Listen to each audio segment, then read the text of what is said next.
कैसे दिखानी है। एक कार्टून आता है, आपको पता है, जिसके अंदर वो एक नोबितो और कुछ तो भी सुजुका वगैरह होती है ना। वो कार्टून बच्चों को अफेयर करना सिखा रहा है। एक लड़का और लड़की के बीच में जो गैप होना चाहिए वो गैप उसने निकाल दिया है। और छोटे छोटे बच्चे सोचते हैं कि मेरी गर्लफ्रेंड होनी चाहिए, या ऐसी कोई लड़की या ऐसा कोई लड़का होना चाहिए जिसको मैं पसंद आऊं या जो मुझे पसंद करे।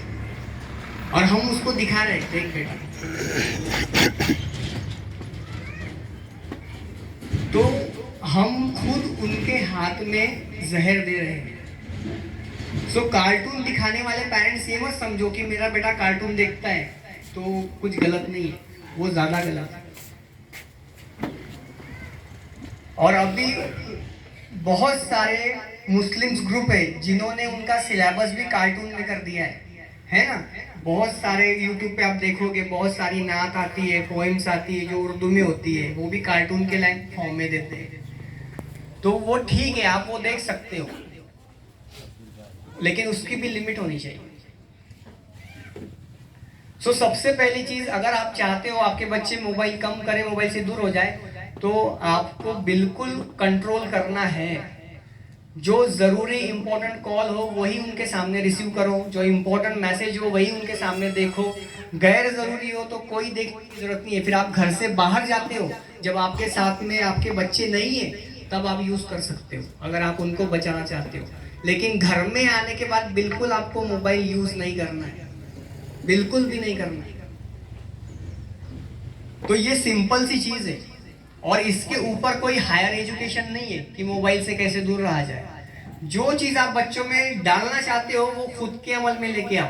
आप चाहते हो आपके बच्चे पढ़ाई करें, भले ही आपको पढ़ना नहीं आता है, रोज रात को आधा घंटा उनके सामने किताब लेके बैठो।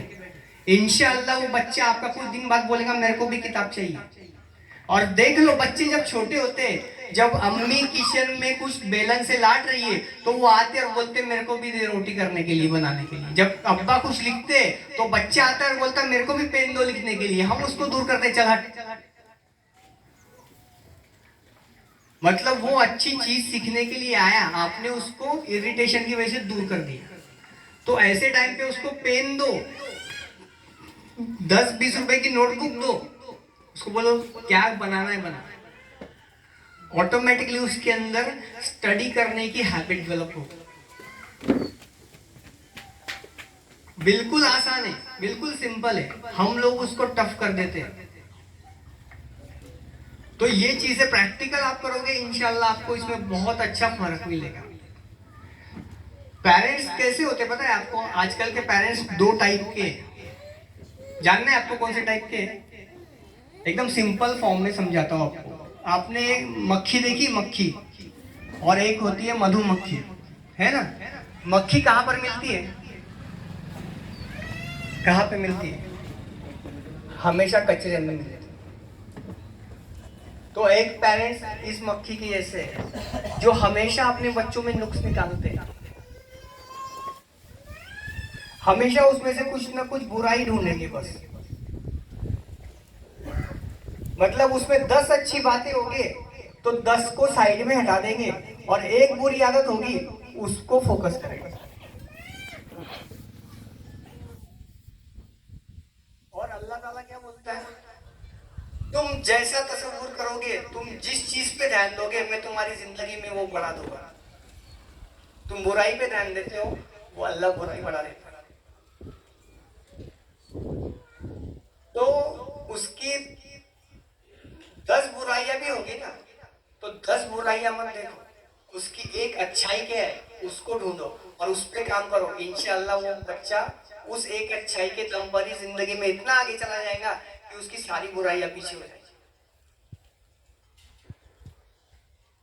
और एक पेरेंट्स होते हैं मधुमक्खी की तरह, अगर उनके बच्चों में बहुत सारी बुराइयां होगी तो भी वो एक अच्छाई ढूंढेंगे और उस अच्छाई पे इतना काम करेंगे कि सारी बुराइयां पीछे हो जाती। तो आपको भी वैसे ही सोच रखनी है और आपको भी उसी तरह से बच्चों को ट्रीट करना है। जब इस तरह से आप बच्चों को ट्रीट करोगे, फिर देखो इंशाल्लाह कितना कमाल होता है। तो ये चीज आपको समझनी है।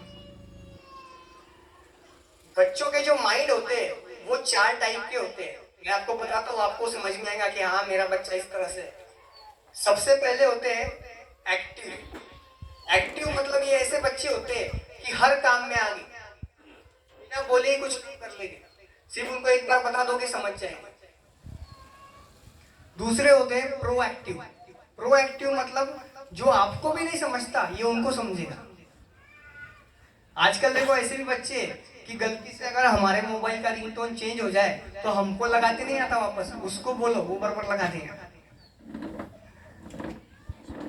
वो प्रोएक्टिव बच्चा है। एक बच्चा होता है इमोशनल, हर छोटी सी बात पे भी रो देगा, हर छोटी से छोटी बुराई पे वो डर जाएगा। और एक अभी जो सबसे ज्यादा तादाद बढ़ रही है वो वाले बच्चे होते हैं अग्रेसिव, गुस्से वाले। कुछ भी बोला मतलब उसका आवाज हमसे ज्यादा। और उसका रीजन क्या है? टेक्नोलॉजी। जितना आप अपने घर में टेक्नोलॉजी का यूज करोगे बच्चों के जहन उतने ज्यादा अग्रेसिव बनेंगे। क्योंकि हम जो टेक्नोलॉजी यूज करते हैं, इवन हम ये भी जो टेक्नोलॉजी यूज कर रहे हैं, इसका भी असर हमारे माइंड पे होता है। हर इलेक्ट्रॉनिक चीज में एक रेडिएशन होता है और वो रेडिएशन ह्यूमन माइंड के लिए बहुत खतरनाक होता है। और सबसे ज्यादा वो रेडिएशन जो पाया जाता है वो मोबाइल नेटवर्क्स में और मोबाइल में होता है। और सोचो कुछ लोग ऐसे हैं जो रात दिन मोबाइल को यहाँ पे रखते हैं, जो हार्ट अटैक बढ़ रहे हैं ना आजकल बिकॉज ऑफ दिस। कुछ लोग तो ऐसे हैं अल्लाह के बंदे, तकिए के नीचे रात को रख के सोते हैं। बोले रात को किसका तो मैसेज आता है, कोई याद करता है, कोई याद करती है, उसको याद किए नहीं आती तो रात को उठ के मोबाइल देखते और पता चला फिर वो रेंज इतनी बढ़ गई कि रात में आ गया, उसको सुबह उठा अब अल्लाह ने याद कर लिया। सो ये आपको समझना पड़ेगा और इससे बचना पड़ेगा। और जितना आप इससे बचोगे इंशाल्लाह आप अपने परिवार को बचा पाओगे। खुद भी नहीं बचोगे तो किसी को नहीं बचा पाओगे। तो बचना पहले आपको, शुरुआत पहले आपको अपने आप से करना पड़ेगी। मैं अभी आपको कुछ साइंटिफिकली बातें बताता हूँ। जो मैंने आपको कही ना बात कि बच्चे वो करते हैं जो वो हमको करते हुए देखते हैं, वो नहीं करते जो वो हम बोलते हैं।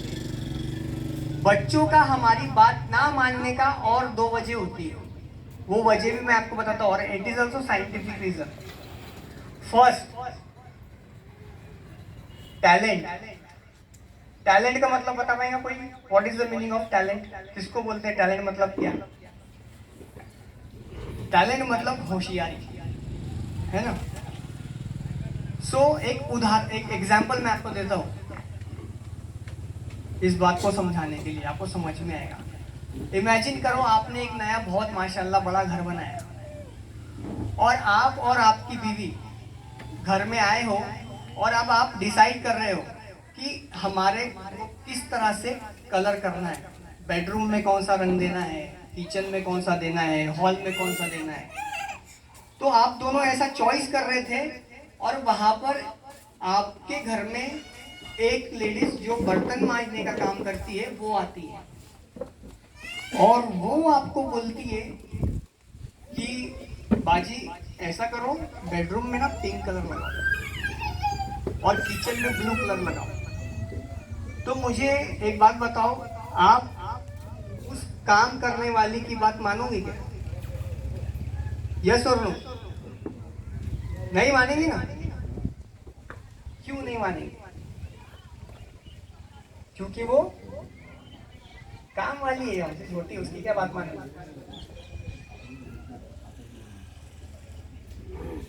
कुछ लोग ऐसे भी सोचते हैं, काम वाली उसकी क्या बात मानेंगे? Right no?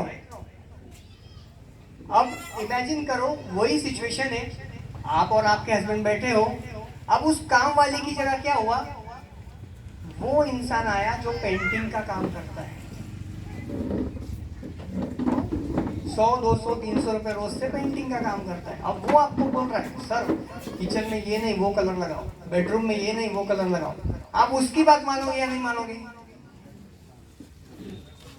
100% मानोगे, जबकि दोनों का स्टेटस क्या है, सेम है। लेकिन हमने वो कलर मारने वाले की बात मान ली। क्यों मान ली?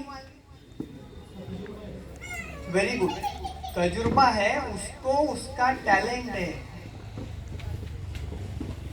उसको उस चीज का टैलेंट है कि कौन सा कलर कहाँ की दीवार पे सूट कर